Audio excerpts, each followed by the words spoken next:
Hey guys, it's Angela back from Communing with Cards. I thought I'd come on today and show a couple of the new decks that have come into my collection that I'm really excited about. They came in sometime in December. I had a birthday in December. So yeah, good times. And I'm also trying to avoid shoveling snow and going to the store to like restock supplies because I just don't want to. We've just had snow after snow after snow for a while now. But anyway, we're not here to talk about the weather. We want to talk about the cards. So the first deck that I treated myself to in December, or actually this one was in November. This one's been a while back. I found a secondhand copy of the first edition of the Serpent and Peacock. I've been intrigued by this deck for a very long time.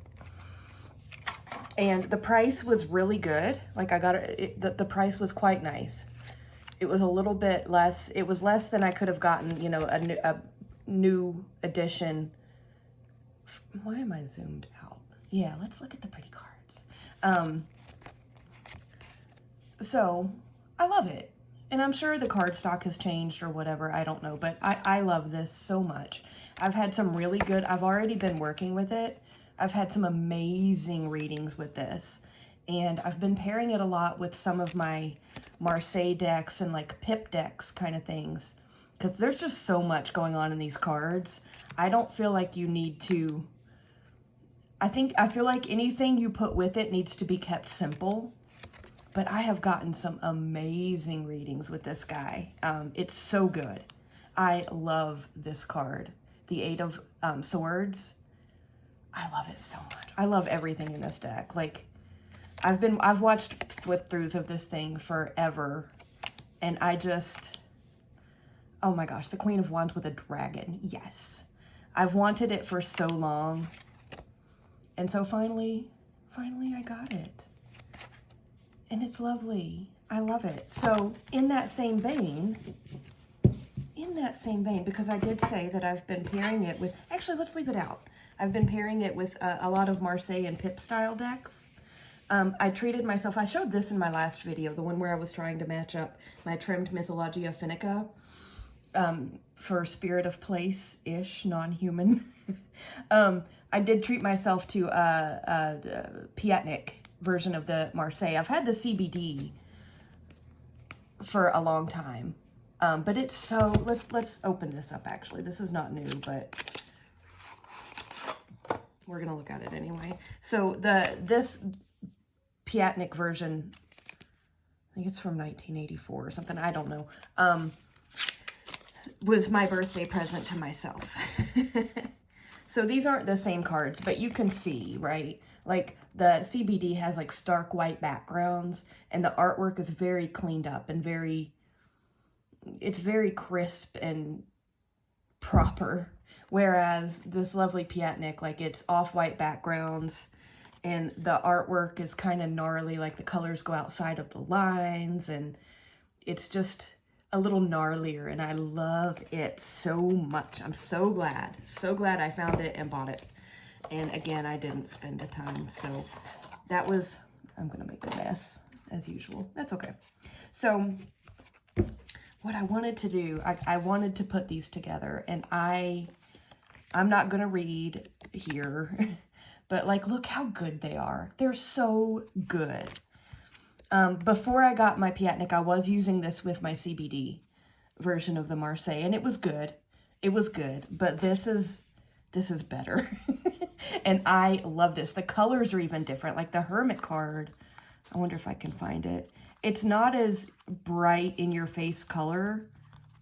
I can't find it, but like, look at this moon. Look at the crayfish down here. He's like a dark navy blue, and I think, I don't want to pull it out of the CBD, but I think it's like a bright blue in the CBD. So the colors are different and a little bit less.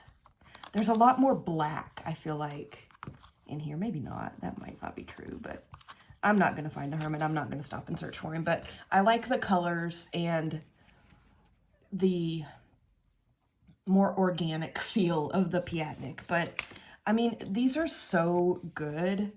And they read so good. And I'm on a big Marseille kick right now for some reason. I don't know why. I'm loving Marseilles right now. And so I just want to put this with everything. And I've been putting it with a whole lot, and it's been amazing. So yeah, this was a huge treat. This was a huge treat. I got a pretty good deal on both. I mean, really, come on. So yeah, these are good. The other one, let's put away the Piatnik because I kind of already showed this one, and it's nothing. I mean, none of these are anything new. I want to see if I can find the Hermit. He's going to hide from us. It's okay.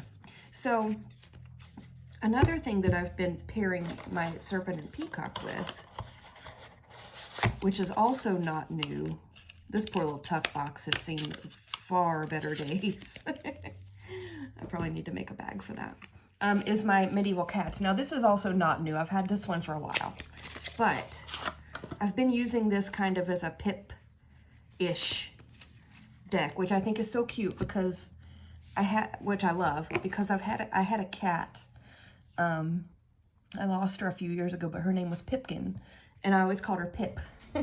And so to have I mean, the quartz, I mean, we're looking at quartz here, but like, this is the 4 of Pentacles, right? And you can see you've got the 4 Pentacles, and then you've got a little bit of a scene right in the middle. So I do use this one as a pip-ish deck, even though it does have some scenery in it. So here again, this is the 8 of Wands.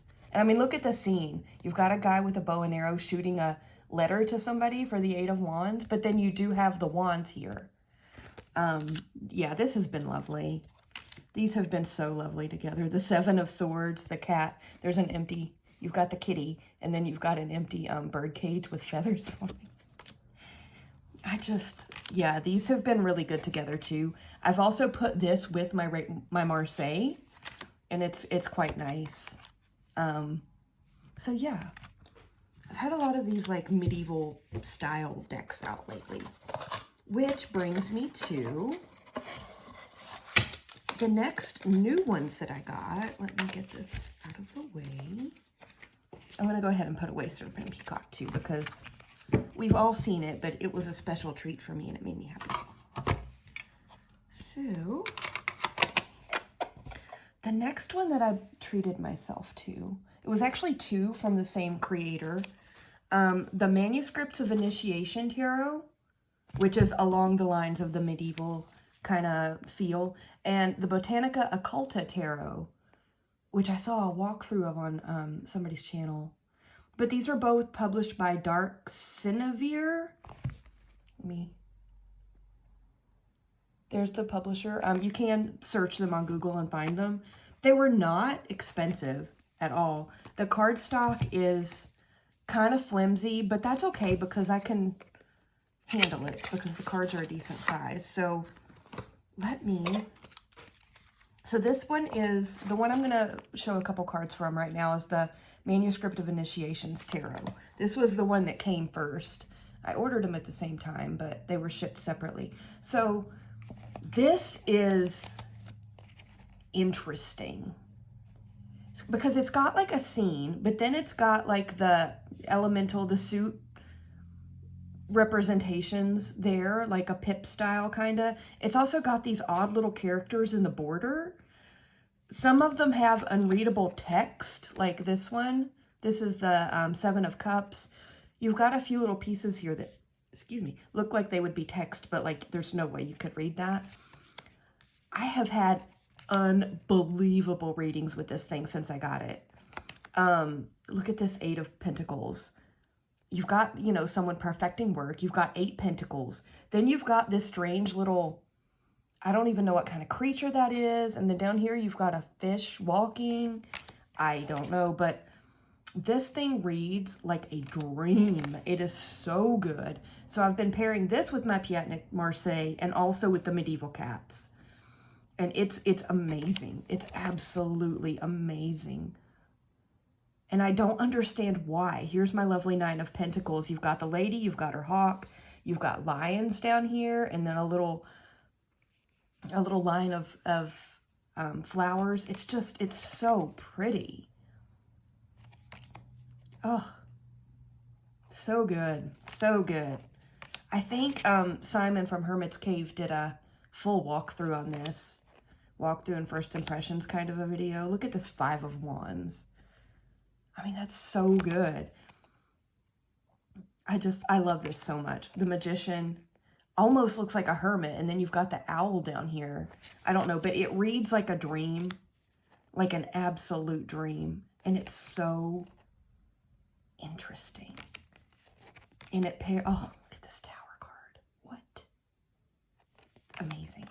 Yeah, so I love this. The Hierophant. Oh, I just want to sit here and flip through this forever.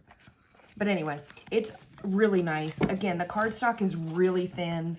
The backs are really pretty too. The cardstock is really thin, so you got to be a little bit careful with it, but that makes it shuffle really nicely. It's not really stiff or anything. I love this. So that was the Manuscript of Initiations Tarot. Lovely, lovely. Not very expensive. It's quite affordable. And let's see if I can get it back into its tuck box. Yes, nice, nice. So the other one, and this pairs so nice with all of the Marseilles-ish, medieval-ish things that I've been showing. Then the Botanica Occulta Tarot. This one came in a couple days later. Same creator. Interesting little guidebook, I do have to say. It does talk about the plants represented in these cards, so let's get into it. So we've got Destiny with Mallow. The 4 of Wands is the Crocus and the Willow. The Hierophant is the Daylily. And I love the artwork. I love how simple it is. And here's the Knight of Cups with the Myrtle. Oh, so good. The Justice with the, I can't read that. My little eyes are, I don't have my glasses on. The Ace of Wands is the Daffodil and the Willow. There's a lot of willow in here, that I will say. The Emperor is the Peony, which I find interesting. Let's check out the guidebook on here. I want to see why the Emperor is the Peony. Because that would not... Okay, so tiny little print, and I'm not wearing my glasses, so let's see if I can get through this.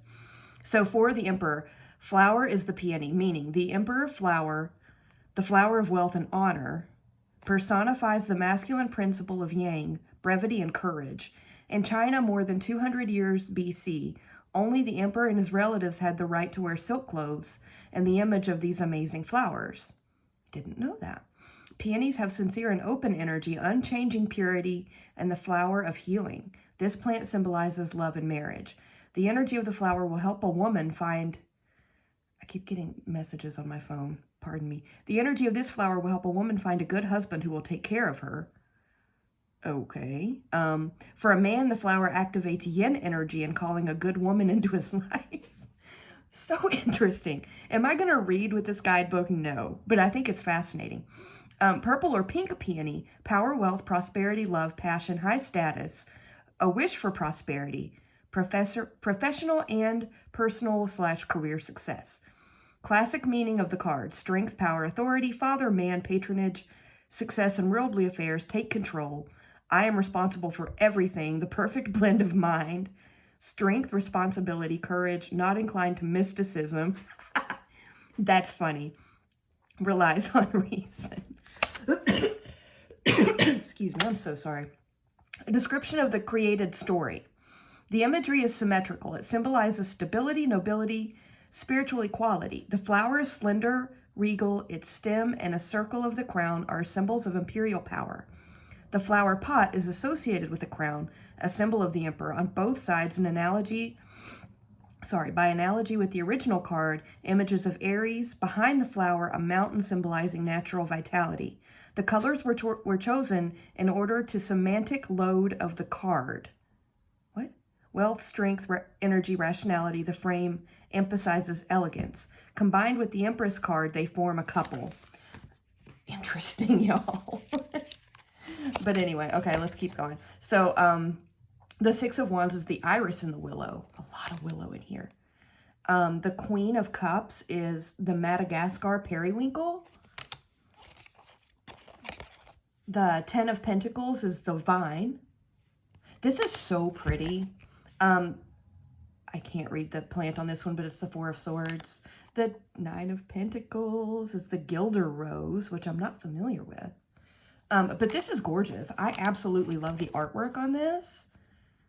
And it pairs so beautifully with all of this little collection I've been showing you so far. Of course, the sun is the sunflower. Queen of Pentacles is the... I can't read that, I'm sorry. Eight of Pentacles is the Dahlia. Two of Pentacles, I can't see that. But yeah, it's really, really nice. Oh, the Knight of Pentacles is the field bindweed. That's interesting. That's really interesting. But yeah, the world is the cosmos. Oh, death is the marigold. And look, you've got the pruning shears. This is really cool. Like, the Wheel of Fortune is clover. Yeah, okay. It's so pretty. And I like the artwork. It's the same cardstock as the Manuscript of Initiations. Oh. But yeah, this actually reads really, really well. More willow. The Ten of Wands is more willow. It's very willow heavy. The Magician is the fern flower. The Page of Wands is the daffodil and the willow. Somebody really likes willow over there. The Three of Swords is the Russian knapweed. I'm not familiar with that plant. But anyway, I'm really enjoying this, oddly enough. I love it so much. Oh, the Blue Morning Glory for the King of Pentacles. Oh. Yeah, it's really interesting. And again, it was really affordable. Easy to shuffle, but you would have to be careful with it. Oh, and look at the pretty backs. They're so pretty. Okay, I'm going to move on. I love this. There is a full walkthrough that exists on YouTube for this, so I'm not going to do one, but it's lovely. It pairs beautifully with everything. It goes really well with the Manuscripts of Initiation. It goes well with Serpent and Peacock. It goes well with my Pianic Marseilles, the Medieval Cats, etc., etc. Okay, next up. Oh, the Doors of Somnolpith Oracle. This is, who published this thing? Red Feather, I think. Interesting package. I'm going to have to do something with this because it's so cool, but like, I don't have space. The book for this thing is like unbelievable. And it's really good. I've started reading it already. This is a deck that's unlike any other. Oh, I just found something that goes with another deck. Okay. So this is kind of a spin on playing cards. And there are walkthroughs of this on YouTube as well. They're a little like bridge sized, and you know, for the suits in the playing card deck that would be red, you get the red border. And for the playing card suits that have black images in a normal deck, you get black borders. So you can kind of tell what you did. Now this goes its totally own way. It has its own system. It is not like reading regular cartomancy. Has nothing. It does not follow tarot. It is totally its own thing. However, I will say these are interesting. So now that I've kind of gushed a little bit, okay, so we've got the West Wind. I'm not even going to go through the suits because they don't correspond to anything that I'm used to. The West Wind, this is the Lady of Spades, is Terrine, and you do get a description of this. The Queen of Diamonds is Livia. The North Wind, the South Wind, Lyre. The East Wind, the Fawn, the Tower, Ignita, which is an ace, the Curse, Nicomaya, Gawain, Galahad, the Sword of Enchantment. Leah is the Queen of Spades. Dango is the Jack of Diamonds. The Castle. This is another ace, Aethra. I mean, it's so interesting. Medusa had a whole moment with this card yesterday. is the Two of Spades. It's so interesting. So there are 4 separate swords of, this one's healing, there was enchantment, there's destruction, the impotent king, the bridge, Pampero is the Jack of Spades, the wind cloak, more of the people cards, there's 2 jokers, the wand, Wicca is the 8 of Spades, Moonfire, here's another one of the swords, this was the sword of destruction, more of the people, the beggar, the rivals, the severed head, I got this one recently too when I was working with this, the ruin, come on. Anyway, this is so, I'm about to go through the whole thing, but it's so interesting. In the book, this book is unbelievable. Like, table of contents, you do have a card meaning section that has like stories behind each one of the, what they call the realms. You have exercises, you have interpretation techniques, sample readings, 36 gates. I haven't gotten to that part yet. Geomancy, window into the now. It's a spread that they got. Preparations for how to work with the cards. And the first little section of that is called the importance of mess. Ceremony. And then there are little charts throughout the book and illustrations. Here's like one of the charts that goes through each of the suits. It has element, humanistic expression, season of the year, direction, qualities, allied realm, positive attributes and negative attributes. It's so interesting. I am not in frame at all. But yeah, I mean, here's more. Here are more. There's a lower kingdom and an upper kingdom, and there's a lot to this if you want to read it the way that the book says. It's so interesting. The upper kingdom is the courts, by the way. So, I mean, it's just so interesting. So I've been using this, and I have been reading through the book because I think it's fascinating. These cards are gorgeous. They're a lovely little size to shuffle. Look at this King of Spades. I mean, what? Marduk is his name down here. It's all in kind of gold foil, so I don't know if my camera's going to pick it up. It's a lot. So I've been using this with my Marseilles choices, and it's been amazing. Like, this is one of the most interesting decks I've had in my hands in a while. Let me move some stuff around so I can get this put back away. But I'm going to have to do something about storage because this box, it's really thin, but it's just a weird, awkward size. I'm not sure how I'm going to do that. So I definitely want to spend more time with the book on this guy and then working with the cards. And then it might come to pass that I would rather work with them intuitively, but I'm fascinated with whatever this system is going to be. So this was interesting. Mass market, y'all. Mass market. I had never heard of it. I just came across it. Okay, next up. Okay, let me do a little bit of a spoiler. So I got something interesting from MJ Cullinane's shop. We're going to come to this in a minute. First, I'm going to show you 2 more that I got, that I treated myself to. These are both, I got them both on Etsy. They're both from the same creator, which is Ibiza Tarot. I have them in a little bag. I got these little like library card looking bags so I can actually list what I have in them. I have several of these, and then you can mark it out and keep going. So these are both by Ibiza Tarot. They come in these weird little boxes. They're both Hindu based, which I know is not everybody's jam, but it is absolutely mine. Now, I've put mine together into a mega deck already. I've combined the 2 decks, but there's the Hindu Gods Oracle. I do not like these backs, but whatever. And then the Ancient India Tarot, which is a majors only. So I have put these together. They have been amazing, but again, they won't be for everybody. This is a weird little Angela niche thing.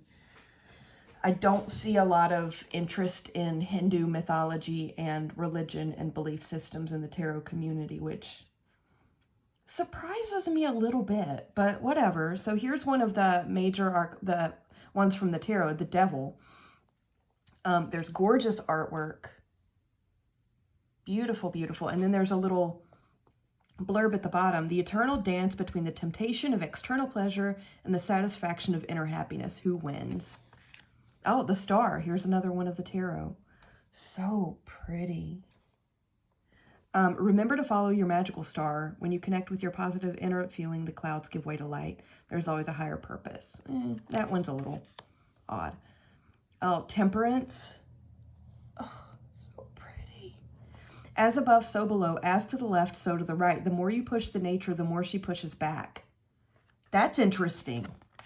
Nataraja. Oh, Lord of the Dance. This is one of the oracles. Lord of the Dance, symbolizing the rhythmic vibration of creation. His hands and feet reveal lightness, balance, and beauty in the face of situations. Nataraja is a form of Shiva, who is my deity. Hanuman, the magician. Oh, I have to see what this says. I haven't pulled this card yet. Okay, so this is interesting. I mean, let's look at the image. It's beautiful, right? So pretty, so pretty. Look at this peacock feather skirt going on. Anyway, the little blurb at the bottom is interesting. Start moving and be open to the magic all around you. Find a magic snake charmer and success will be yours. Oh, here's Radha. Oh, the tower. Oh, let's read the blurb on this. This is good. After we look at the image a little bit better.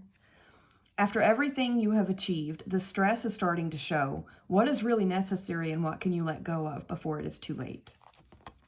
Oh, there's Ganesha. Yes, Krishna. Oh, Shiva. Oh, Shiva. I love this so much. Here's the world card. Look at this. This is so pretty. Gita, the Hermit, Parvati, oh yes, Brahma, Indrani, the Hierophant with Krishna. I think that's interesting. I think I may have chosen Ganesh if I were going to do a Hindu-based majors deck, but that's okay. Realize the power of ritual and use it to make the normal magic and gain the support of the spirits. May the sound of magic be yours. I actually like that. The Fool. Tara. The Chariot. Oh.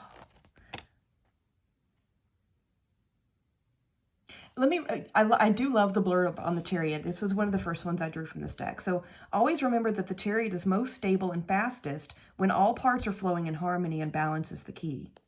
That's interesting. Vishnu. Oh, I could go through this is like my geekdom, y'all. Like, I mean, it's my geekdom. It's also my belief system. But I want to spend all day on this, but I know nobody cares. It's so beautiful. Look at this death card. The moon. The wheel. The Hanged Man. Oh, okay. So the Hanged Man. And what if none of it were really true? Now is the time to look at everything from all angles, knowing that it is all there.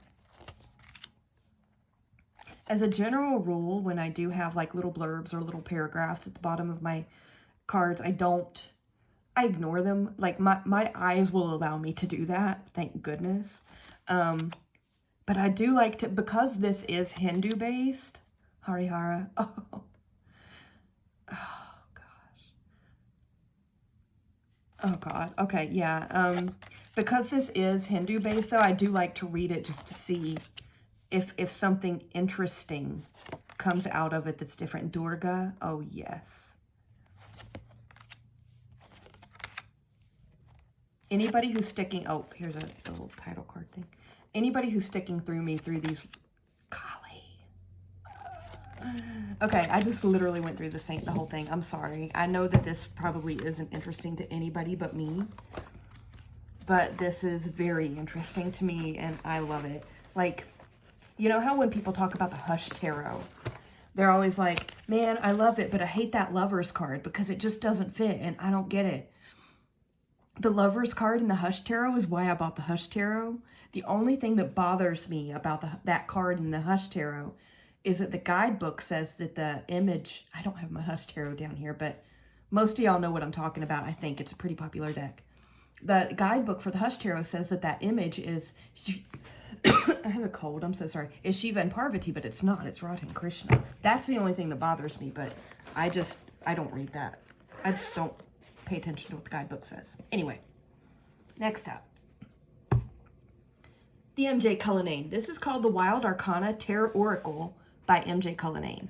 Now, I ordered this because it's basically, and it came with this box. What? Like, I didn't pay extra for this.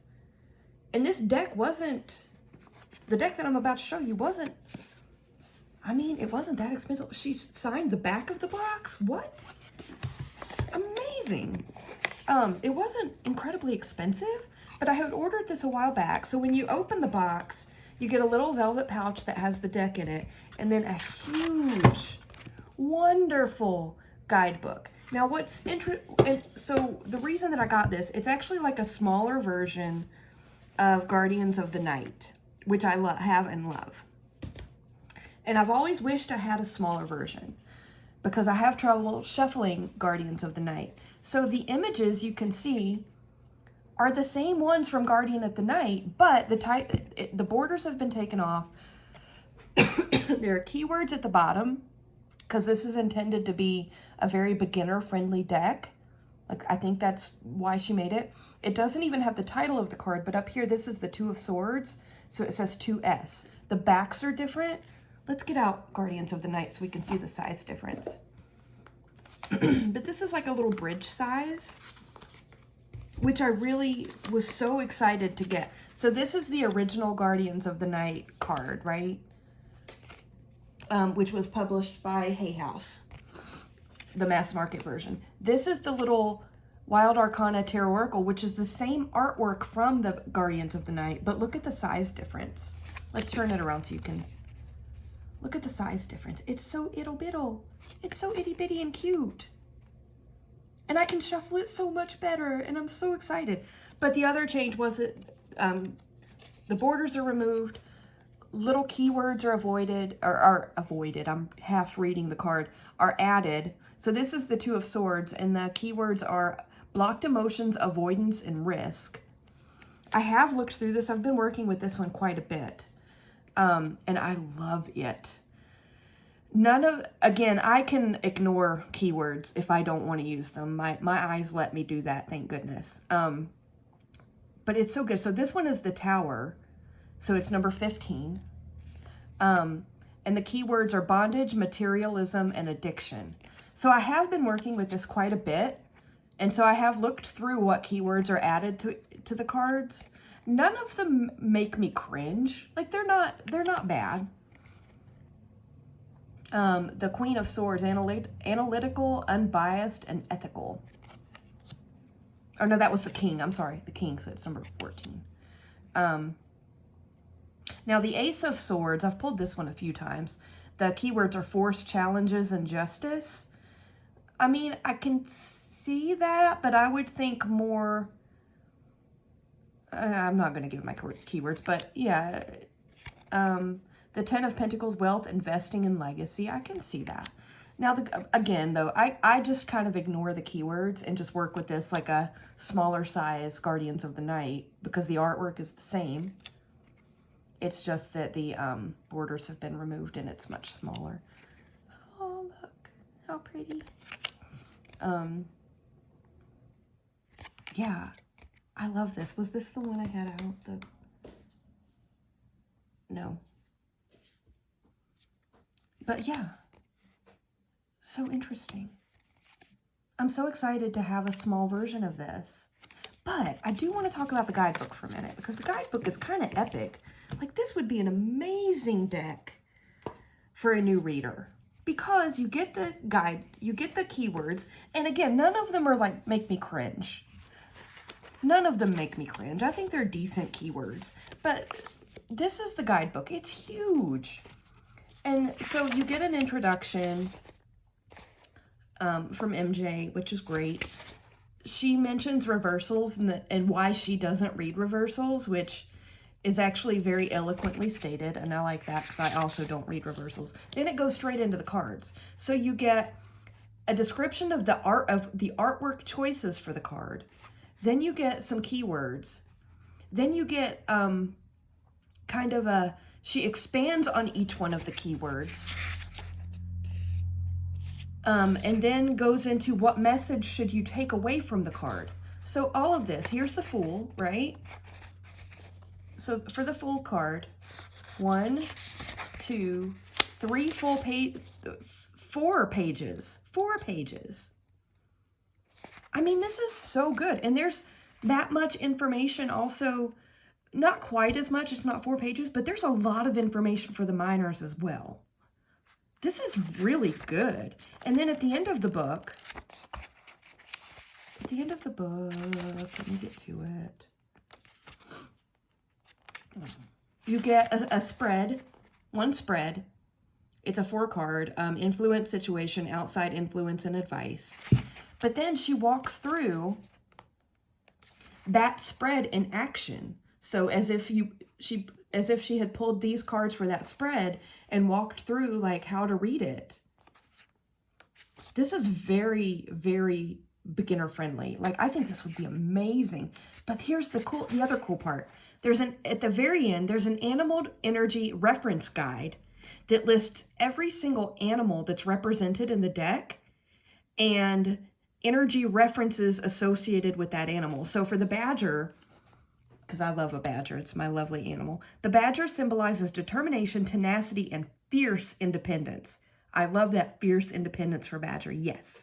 It embodies the spirit of persistence and the ability to stand your ground and defend your territory, symbolizing strength and courage. And you get that for every single animal in the deck. What? Deathhead Moth. The Deathhead Moth represents transformation, mystery, and the acceptance of mortality. Its skull-like marking embodies the themes of life, death, and rebirth, serving as a symbol of deep introspection and the hidden aspects of existence. Okay. I'm not as familiar with that moth, but that works for me. Oh, magpie. The magpie symbolizes intelligence, adaptability, and curiosity. It represents communication, resourcefulness, and finding value in the unexpected. Yes. I mean, this is amazing. And it's so good. I don't know if this is still available, if it was a limited release. I did a pre-order from her website. But it's so good. And I've been using this constantly. It's been on my... See, here's the magpies in the 4 of Wands. I think that... Yeah, and the mountain lion. And here's a raccoon. I had a raccoon visitor last night on my porch. A lovely hedgehog. Oh, this is my favorite 3 of Cups. It's the raccoons. Like, I can totally see this because I have also... back in the summer was visited by a family of raccoons, and yeah, bless their hearts. Bless their hearts. Anyway, I just think this is so charming. This would be such a cute beginner deck, especially if it's for somebody who really wants to get into to animal energy. This is just, the capybara and the Page of Cups. Yes. Friendliness, emotional, and intuitive. The 7 of Swords, independence, running away, and secrecy. I like those 3 keywords there. I like that it's not trickery and deceit. I mean, okay, but there can be a whole lot more to the 7 of Swords than that, right? The Star, hope, illumination, and inspiration. It's just, I love this. I love this so much. I just want to show you some of them. I mean, it's the artwork, again, is no different than Guardians of the Night. It's just borderless and so much easier to shuffle. And it has different backs. It has the little keywords. The guidebook is amazing.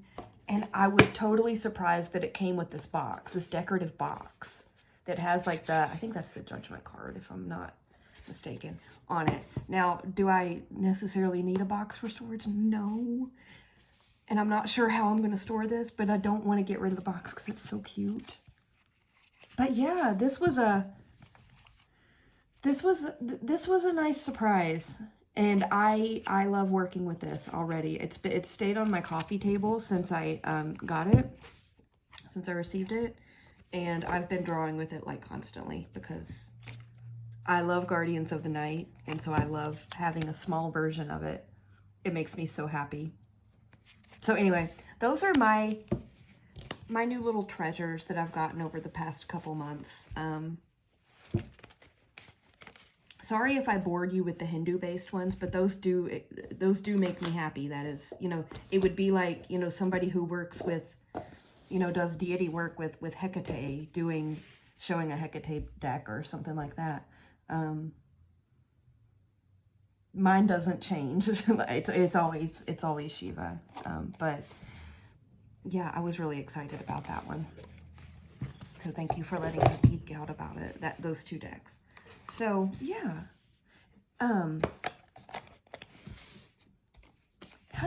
What do you guys think about my little haul? I can't believe I'm doing a haul, but this is saved up after over a little bit of time. This is my treasure though, my Botanica Marseilles. I love it so much. Yeah. I've been watching a lot of people with like seasonal hauls and seasonal new acquisitions in the deck world. So I figured I'd come on and share mine, and it also helped me procrastinate. So thanks for hanging out with me. I would love to know what people, especially the people that do work with plant energy, think about this Botanica Occulta. I'm very excited. I haven't worked with this one as much as some of these others, but I plan on it. I have a lot of things I want to pair this with. So anyway, you guys have a good weekend, and leave me some comments if any of these are interesting, and I will be back at some point. Bye-bye.